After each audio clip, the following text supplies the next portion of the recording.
All welcome back to my channel. ఈ vlog లో Tiruvannamalai temple ఎక్కడ ఉంది, గిరి ప్రదక్షిణ ఎలా చేయాలి, రమణ మహర్షి ఆశ్రమం స్కందాశ్రమానికి ఎలా వెళ్ళాలి, టెంపుల్ వ్యూ పాయింట్ కి ఎలా వెళ్ళాలి, ఈ డీటెయిల్స్ అన్ని ఈ వీడియోలో చూద్దాం రండి. తిరువన్నమలై తిరుపతి నుంచి 196 కిలోమీటర్స్ ఉంటుంది. అలాగే చెన్నై నుంచి అయితే 190 కిలోమీటర్స్ ఉంటుందండి. నేను మధ్యలో నా బ్రేక్ఫాస్ట్ ఫినిష్ చేసుకొని స్టార్ట్ అయ్యాను.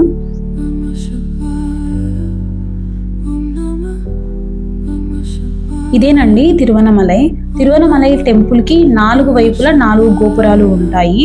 అన్నిటికంటే పెద్ద గోపురం తూర్పు వైపు ఉన్న గోపురం. ఆ గోపురంని రాజగోపురం అని అంటారు. ఇది మిగతా 3 కంటే పెద్దగా ఉంటుంది. రాజగోపురానికి ఎదురుగా ఉన్న స్ట్రీట్ లో మనకి రూమ్స్, హోటల్స్, లాకర్స్ అవైలబుల్లో ఉంటాయి. మనకి రూమ్స్ కావాలంటే ముందుగా అయినా బుక్ చేసుకోవచ్చు, లేదంటే డైరెక్ట్ గా అయినా వెళ్ళొచ్చు. లాకర్స్ కూడా ఉంటాయండి. లాకర్స్ లో మాత్రం మనం ఒక బ్యాగ్ మాత్రం పెట్టుకునే ఫెసిలిటీ ఉంటుంది. 150 రూపీస్ పర్ హెడ్ కి చార్జ్ చేస్తారు. 150-100 రూపీస్ లాగా మన ఇష్టం. టెంపుల్ అంతాను స్క్వైర్ షేప్ లో ఉంటుందని 4 వైపులా 4 గోపురాలతో చాలా బాగుంటుంది. ఇప్పుడు మనం చూస్తున్న గోపురం వచ్చేసి వెస్ట్ సైడ్ ఉన్న గోపురం. ఈ గోపురంని పే గోపురం అని పిలుస్తారు.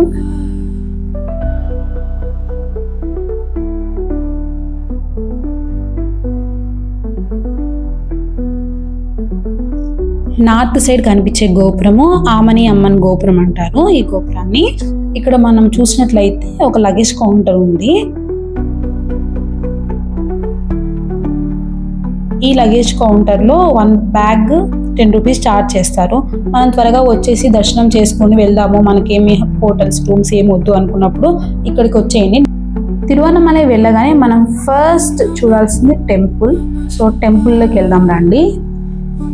సో టెంపుల్ లోపలికి రాగానే తూర్పు వైపు రాజగోపురం నుంచి రాగానే ఇలా ఉంటుంది. లోపలికి వచ్చాక గోపురం ఇలా ఉంటుంది అనమాట. చాలా బాగుంటుంది. ఇక్కడ మనకు కనిపిస్తున్న క్యూ లైన్ వచ్చేసి జనరల్ నార్మల్గా సర్వదర్శనానికి వెళ్ళే క్యూ లైన్. అటు సైడ్ ఉన్న వాళ్ళు వచ్చేసి 50 రూపీస్ టోకెన్ టికెట్ వాళ్ళండి. ఇక్కడ ఫస్ట్ కనిపిస్తున్న టెంపుల్ వచ్చేసి కార్తికేయ స్వామి వారి టెంపుల్. ఫస్ట్ మనం వెళ్తే ఫస్ట్ టెంపుల్ లోపలికి వెళ్ళేసి టెంపుల్ దర్శనం చేసుకొని మనం అలాగే మళ్ళీ క్యూ లైన్ లోకి వెళ్ళొచ్చు. ఇక్కడ మనకు కనిపిస్తున్న స్ట్రైట్ గా వైట్ కలర్ గోపురము దేవుని మెయిన్ గోపురం అండి. ఇక్కడ సర్వదర్శనానికి వెళ్ళేటప్పుడు మనకి కోనేరు కూడా కనిపిస్తుంది అక్కడే. చాలా బాగుంటుంది. చాలా చాలా పీస్ఫుల్ గా, చాలా ప్లెజెంట్ గా, చాలా బాగుంటుంది మొత్తం టెంపుల్ వ్యూ అంతా.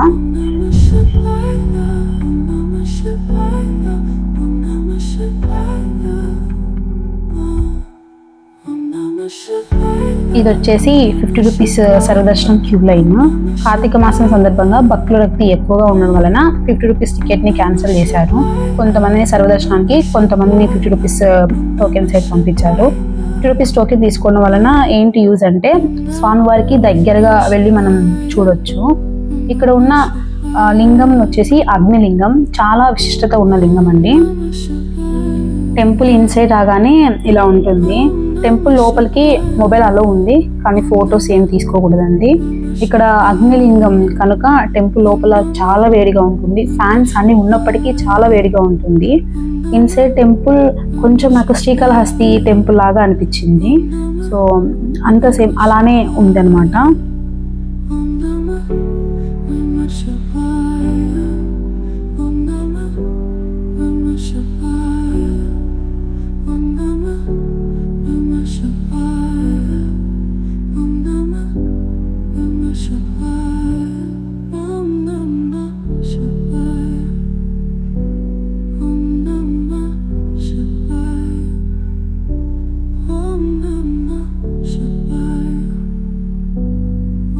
ఎంటర్ అయ్యే ముందు మనకి ఇక్కడ హుండీ కనిపిస్తుంది. సో మీరు చూసారు కదా ఇక్కడ. సో స్ట్రైట్ గా వెళ్తే టెంపుల్ గర్భగుడి ఉంటుంది. ముందు నంది. ఇదే చెప్పాను కదా కొంచెం నాకు శ్రీకాళహస్తి టెంపుల్ లాగా అనిపించింది అనేసి. సో దర్శనం అయిపోయాక బయటకు వచ్చేసాను. సో బయట స్ట్రైట్ గా అమ్మవారి ఉన్నారు. అక్కడే కాకుండా మనం ఎగ్జిట్ బయటికి వచ్చేస్తే సపరేట్గా అమ్మవారి టెంపుల్ కూడా పెద్దగా అక్కడ ఒక టెంపుల్ ఉంది. నేను అది కవర్ చేయలేకపోయాను. ఆ తర్వాత మనం ఎగ్జిట్లో వచ్చేటప్పుడు ప్రసాదం ఉంటుంది, ఎగ్జిట్లో కనిపిస్తుంది. ఇక్కడ చూస్తే మనకి లడ్డు, పులిహోర, చక్కెర పొంగలి, చెక్క, వడ, సో అవన్నీ ఉంటాయి. Each one 10 rupees. దర్శనం అయిపోయింది, ప్రసాదం తినేసి ఇంకా బయటకు వచ్చేసాను. నేను ఇప్పటికి 4-5 టైమ్స్ వెళ్ళానండి. నా 5th టైము టెంపుల్ విజిట్ చేయడము. సో నెక్స్ట్ వచ్చేసి now let's claim hill top. ఇప్పుడు మనం వచ్చేసి టెంపుల్ వ్యూ పాయింట్కి వెళ్తున్నాము. సో టెంపుల్ వ్యూ పాయింట్కి ఎలా వెళ్ళాలో చూద్దాం రండి. మనం టెంపుల్ వ్యూ పాయింట్కి వెళ్ళడానికి మనకు 2 వేస్ ఉంది. ఒకటి వచ్చేసి ఇప్పుడు నేను చూపించే ఈ వే, వెస్ట్ గోపురం సైడ్ నుంచి స్ట్రైట్ రోడ్ ఒకటి ఉంటుందండి, ఇటు సైడ్ ఒకటి. నెక్స్ట్ వచ్చేసి రమణ మహర్షి ఆశ్రమం గురించి కూడా మనం వెళ్ళొచ్చు టెంపుల్ వ్యూ పాయింట్ చూడడానికి. ఫస్ట్ స్టార్టింగ్లో చిన్న చిన్న హౌసెస్ ఉంటాయి, వెళ్ళగా ఫారెస్ట్ కనిపిస్తుంది, కొండలు చెట్లు అలా కనిపిస్తుంది. కొంచెం లైక్ ట్రక్కింగ్ లాగా అనిపిస్తుంది ఫీలింగ్. వెళ్తూ ఉంటే కొంచెం ఎక్కడం హార్డ్, బట్ మనకు కావాలంటే కాసేపు రెస్ట్ తీసుకొని అలా వెళ్ళొచ్చు. నేను ఇక్కడ అలసిపోయాను, అందుకే కాసేపు కూర్చున్నాను. తిరువన్నమలై వెళ్ళినప్పుడు టెంపుల్ వ్యూ పాయింట్ చూడడం మాత్రం అస్సలు మర్చిపోకండి. మన ఫ్రెండ్స్తో వెళ్ళినా, ఫ్యామిలీతో వెళ్ళినా హ్యాపీగా జోక్స్ వేసుకుంటూ ఫన్నీగా వెళ్ళొచ్చు. చాలా బాగా అనిపిస్తుంది ఫీలింగ్. పైకి వెళ్ళి చూసాక కూడా మనకి మంచి సాటిస్ఫాక్షన్ ఉంటుంది. మంచి వ్యూ చూసాము, చాలా బాగా పీస్ఫుల్గా అనిపిస్తుంది అనమాట వెళ్ళినాక పైకి. Not only temple view point, చాలా ఆశ్రమాలు, చాలా టెంపుల్స్, జీవ సమాధులు చాలా ఉన్నాయండి పైన చూడడానికి. అవన్నీ నేను ఈ వీడియోలో కవర్ చేశాను, చూసేయండి.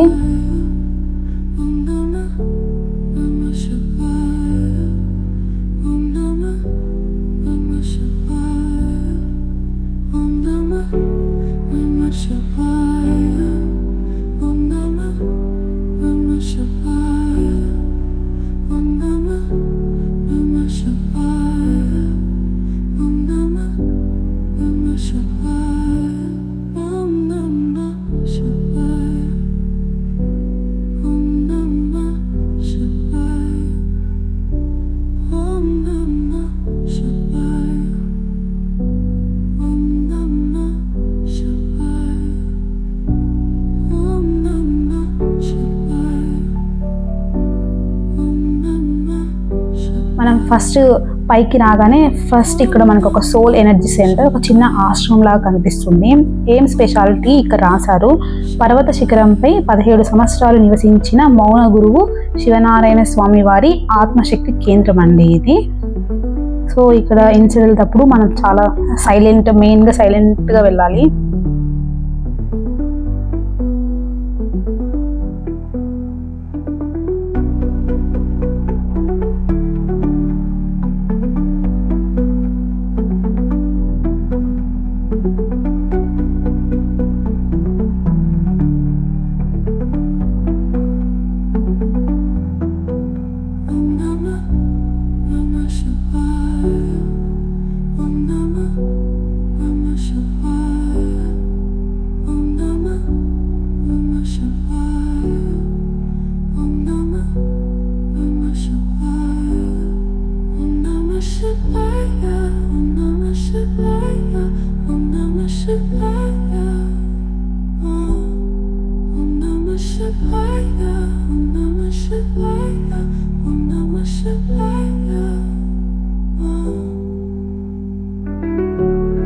ఇక్కడ చూసారా ఆ వాటర్ ఎంత ప్యూర్గా ఉందో, చాలా బాగుంది కదా.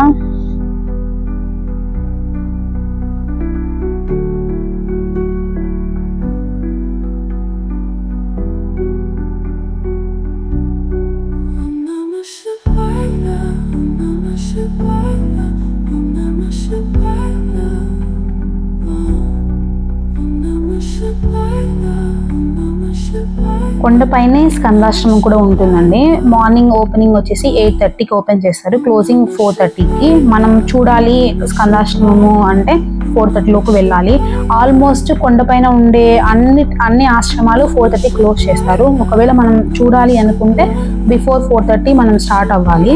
నేను ఈవినింగ్ వెళ్ళాను, కొంచెం సన్ ఉంటుంది కదా అనేసి ఈవినింగ్ వెళ్ళాను. నేను వెళ్ళేసరికి అన్ని ఆశ్రమాలు క్లోజ్లో ఉన్నాయి. సో నేను బయట చూపిస్తున్నాను. ఒకవేళ ఓపెన్ చేసినా ఇన్సైడ్ కెమెరాస్ అలో ఉండదు కాబట్టి చూపించలేము, వెళ్ళి చూడొచ్చు బిఫోర్ 4:30 లోపు వెళ్తే. మనం ఈ రూట్లో చాలా మంకీస్ ఉన్నాయి, చూడడానికి చాలా బాగున్నాయి.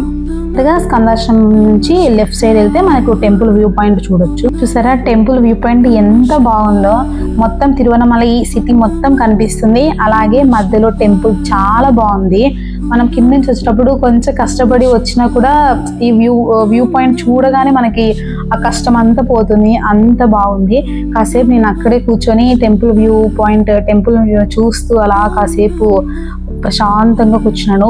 మంచిగా చల్లగాలి వస్తుంది. సో ఎప్పుడైనా వెళ్తే ఖచ్చితంగా ఇక్కడికి వెళ్ళేసి ఈవినింగ్ వెళ్ళండి, ఎన్విరాన్మెంట్ చాలా కూల్గా ఉంటుంది. సో కాసేపు కూర్చొని టెంపుల్ చూసేసి రిలాక్స్ అయ్యేసి రావచ్చు, మైండ్ పీస్ఫుల్గా ఉంటుంది. నాకైతే చాలా బాగా నచ్చింది. మీరు చూసారు కదా, ఇలా స్ట్రైట్గా వెళ్తే రమణ మహర్షి ఆశ్రమం వస్తుంది. రమణ మహర్షి ఆశ్రమం కిందనే ఉంటుందండి. సో మనం గిరి ప్రదక్షిణ చేసేటప్పుడు మనం చూడొచ్చు. రమణ మహర్షి ఆశ్రమం నుంచి మనము క్లైమ్ చేస్తే కొండని ఈ వ్యూ పాయింట్కి రావచ్చు. కానీ నేనైతే ఇటు సైడ్ నుంచి రమణ మహర్షి ఆశ్రమంకి వెళ్ళలేదు, ఎందుకంటే 5:30కి అక్కడ గేట్ క్లోజ్ చేస్తుంటారు. సో నేను వచ్చిన రూట్లోనే మళ్ళీ రిటర్న్ అయ్యాను. వెళ్ళేటప్పుడు కొంచెం జాగ్రత్తగా వెళ్ళాలి, ఎందుకంటే స్టోన్స్ ఫ్లాట్గా ఉన్నాయి, స్లిప్ అయ్యే ఛాన్స్ ఎక్కువగా ఉంది. ఇక్కడ చూస్తే విరూపాక్ష కేవ్, ఒక కేవ్ ఉంది. సో ఇది కూడా క్లోజ్ చేశారు, ఎందుకంటే 4:30 లోపు అన్ని కొండ మీద ఉన్న ప్రతి ఒక్కటి, ఏ టెంపుల్ అయినా ఏదైనా కూడా 4:30కి క్లోజ్ అనమాట. అందుకోసం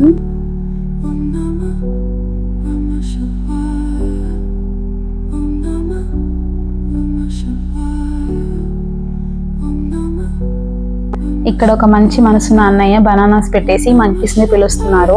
చాలా క్యూట్ గా పిలుస్తున్నారు. నిజంగా చాలా బాగా మంచిగా అనిపించింది. నేను కొన్ని టెంపుల్స్ ని వెళ్ళేటప్పుడు చూడలేదు, సో అందుకే బ్యాక్ వచ్చేటప్పుడు రిటర్న్ లో మిగతా టెంపుల్స్ అన్ని కవర్ చేశాను. సో ఇక్కడ అమ్మన్ టెంపుల్ ఉంది, పక్కనే ఒక వెల్ ఉంది.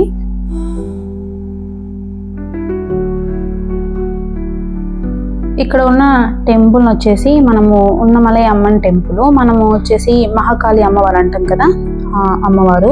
ఇక్కడ అన్ని తమిళ్లోనే రాసి ఉంటుంది. సో డైరెక్షన్స్ చూసుకోండి. ఆ వెళ్ళి ఒక పాము కూడా ఉందండి, దాన్ని కూడా నేను క్యాప్చర్ చేశాను. చూడండి, చాలా అది బయటికి రావాలని ట్రై చేస్తుందో లోపలికి వెళ్ళాలని ట్రై చేస్తుందో తెలియట్లేదు, చాలా భయంగా ఉంది. ఇక్కడ అన్ని తమిళ్లోనే రాసి ఉంటుంది. సో డైరెక్షన్స్ చూసుకోండి. కొంచెం కిందికి వెళ్ళగానే రైట్ సైడ్ కూడా ఒక గుహలాగా ఉండేసి ఇన్సైడ్ శివలింగం ఉంటుంది, అది కూడా చూసాను నేను. సో వెళ్ళినప్పుడు పైన కొండ మీదకి వెళ్ళినప్పుడు ఎవరైనా అడిగేసి ఎక్కడెక్కడ ఏమేమి ఉన్నాయో అన్ని చూసుకోవచ్చు, చూసి రావచ్చు హ్యాపీగా.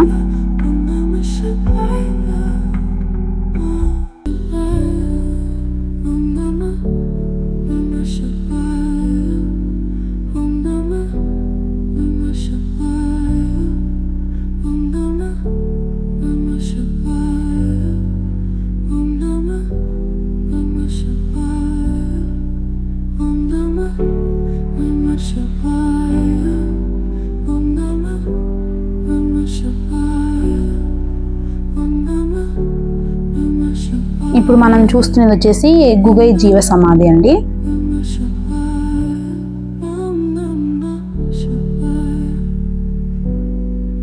మనకి కొండను కంప్లీట్ గా పైకి ఎక్కడానికి పర్మిషన్ లేదండి, ఫారెస్ట్ డిపార్ట్మెంట్ వాళ్ళు రిస్ట్రిక్ట్ చేశారు. ఓన్లీ వ్యూ పాయింట్ వరకు మాత్రమే వాళ్ళు అలో చేస్తారు.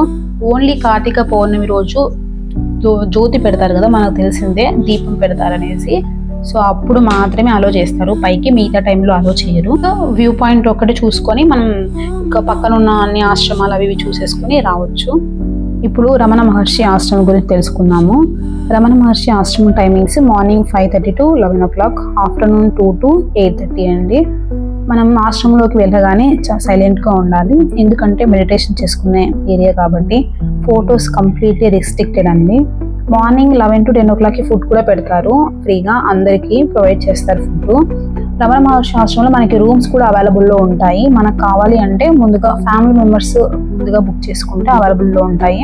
బుక్ చేసుకున్న వాళ్ళకి మార్నింగ్, ఆఫ్టర్నూన్, ఈవినింగ్ 3 times వాళ్ళే ఫుడ్ ప్రొవైడ్ చేస్తారు. రమణ మహర్షి ఆశ్రమము కిందనే ఉంటుందండి. మనం గిరి ప్రదక్షిణ చేసేటప్పుడు మనం చూడొచ్చు రమణ మహర్షి ఆశ్రమాన్ని. ఇప్పుడు మనం గిరి ప్రదక్షిణ ఎలా చేయాలనో చూద్దాం రండి. గిరి ప్రదక్షిణ అన్న గిరివలం అన్న ఒకటే అండి. మొత్తం గిరి ప్రదక్షిణ మనం 14 కిలోమీటర్లు చేయాల్సి ఉంటుంది. గిరి ప్రదక్షిణ చేసేటప్పుడు మొత్తం మనం సప్తలింగాలు అంటే 8 లింగాలను దర్శించుకుంటాము. కొంచెం కొంచెం దూరంలో ఈ 14 కిలోమీటర్లలో మనం ఒక్కొక్క లింగం ఒక్కొక్క ప్లేస్లో మనం దర్శించుకుంటూ చూసుకుంటూ మనం గిరి ప్రదక్షిణ చేస్తాము.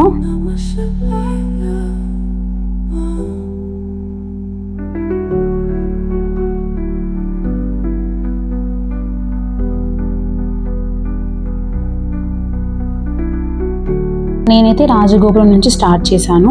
ముందుగా గిరి ప్రదక్షిణ స్టార్ట్ చేసే ముందు టెంపుల్ ముందు దీపం పెట్టి టెంకాయ కొట్టి కర్పూరం వెలిగించేసి మనసులో దేవుణ్ణి మనం ప్రార్థించుకొని మనం గిరి ప్రదక్షిణ స్టార్ట్ చేయాలి. గిరి ప్రదక్షిణ చేసేటప్పుడు మనస్సులో ఆ శివయ్యను అరుణాచల శివ అరుణాచల శివ అనుకుంటూ మనం మనస్ఫూర్తిగా గిరి ప్రదక్షిణ చేస్తే మనకంతా మంచి జరుగుతుంది అని అంటారు.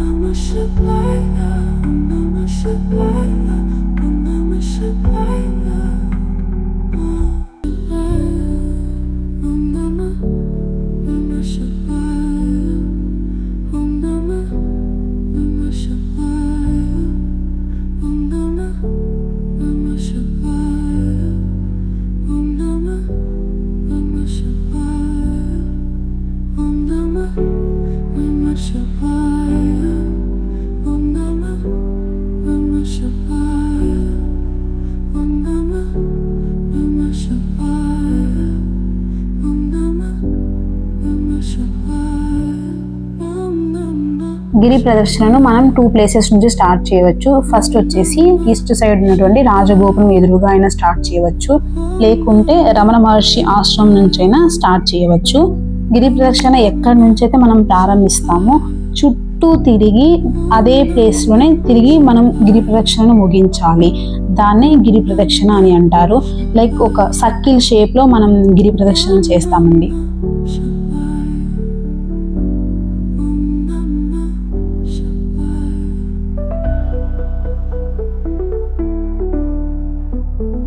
గిరి ప్రదక్షిణ చేయడానికి బెస్ట్ టైం నైట్ టైం అండి. ఎందుకంటే మనం చెప్పులు లేకుండా చేస్తాం కాబట్టి డే టైంలో సన్నీగా ఉంటుంది, కొంచెం ఇన్కన్వీనియంట్గా ఉంటుంది కాబట్టి నైట్ టైం బెటరు.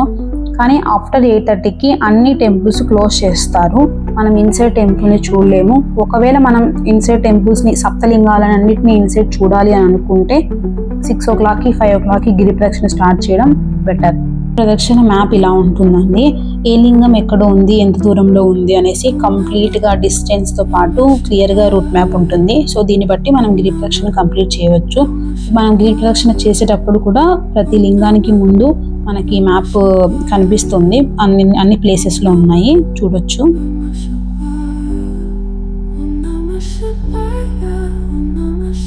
ప్రదక్షిణ చేసేటప్పుడు కర్పూరం మన దగ్గర పెట్టుకొని ఒక్కొక్క దేవుని దగ్గర ఒక్కొక్క లింగం దగ్గర వెళ్ళేటప్పుడు కర్పూరం వెలిగిస్తూ వెళ్తూ ఉంటే మంచి జరుగుతుందండి.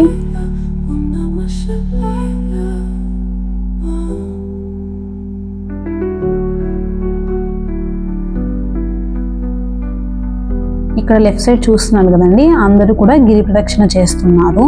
సో మనం గిరి ప్రదక్షిణ రోడ్డు మీదుగానే చేస్తామండి. మనకి ఫుడ్ ఐటమ్స్ ఏదైనా కావాలంటే కూడా స్నాక్స్ షాప్స్, జ్యూస్ షాప్స్ అన్నీ అవైలబుల్లో ఉంటాయి మనకు కావాల్సినవన్నీ.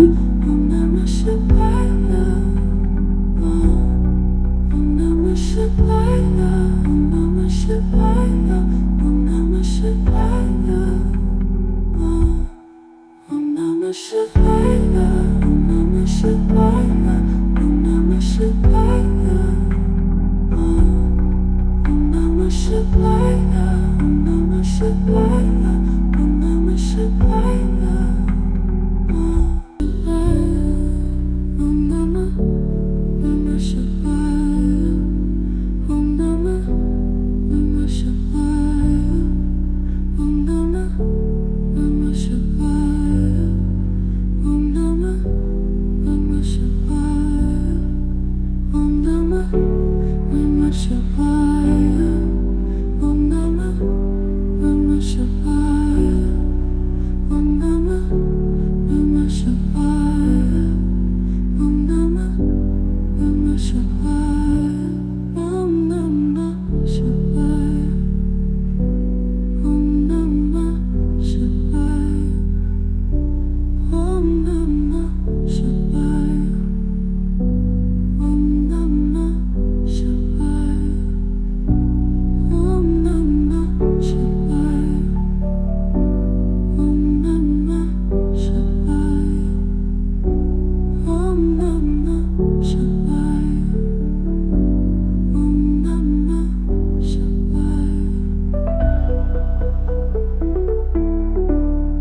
ఇక్కడ కనిపిస్తుంది కదా, ఇది మోక్ష మార్గం అండి. ఇది ఒక సన్నటి రంధ్రం లాగా ఉంటుంది. అటువైపు నుంచి ఇటువైపుకి ఆ సన్నటి రంధ్రం ద్వారా బయటికి వస్తారు. ఇలా రావడం వలన మనకున్న పాపాలన్నీ పోయేసి దేవుడు మోక్షం ప్రసాదిస్తారని అందరూ నమ్ముతారు. ఇలా ఓవరాల్గా గిరి ప్రదక్షిణ మనం చేయాలండి. గిరి ప్రదక్షిణ మొత్తం కూడా 14 కిలోమీటర్స్ ఉంటుంది. మనం ఎక్కడైతే స్టార్ట్ చేస్తామో తిరిగి అక్కడే ఎండ్ చేయాలి. అదే గిరి ప్రదక్షిణ అండి. నేను చెప్పాను కదా ట్రైన్ టైమింగ్స్ చెప్తాననేసి. మనకి తిరుపతి నుంచి రామేశ్వరం ఒకటి పావని ఎక్స్ప్రెస్ ఉంటుందండి. పావని ఎక్స్ప్రెస్ అయితే సండే, ట్యూస్డే, థర్స్డే ఉంటుంది. రామేశ్వరం ఎక్స్ప్రెస్ అయితే మండే, ఫ్రైడే, సాటర్డే ఉంటుంది. ఇంకొక విలుపురం ఇంటర్సిటీ ఎక్స్ప్రెస్ కూడా ఉంటుంది. సో ట్రైన్స్ అవైలబిలిటీ బట్టి మనం వెళ్ళొచ్చు. సేమ్ అక్కడ ఉన్నప్పుడు కూడా రిటర్న్ కూడా సేమ్ ట్రైన్సే అండి. సో ట్రైన్స్ అవైలబుల్లో ఉన్నాయి, లేకుంటే బస్సెస్ కూడా అవైలబుల్లో ఉన్నాయి. మనం అక్కడి నుంచి వేలూరుకి వచ్చేసి బస్ నుంచి అక్కడి నుంచి కూడా డైరెక్ట్గా తిరుపతికి రావచ్చు. బస్ ఫెసిలిటీ, ట్రైన్ ఫెసిలిటీ రెండు ఉన్నాయి.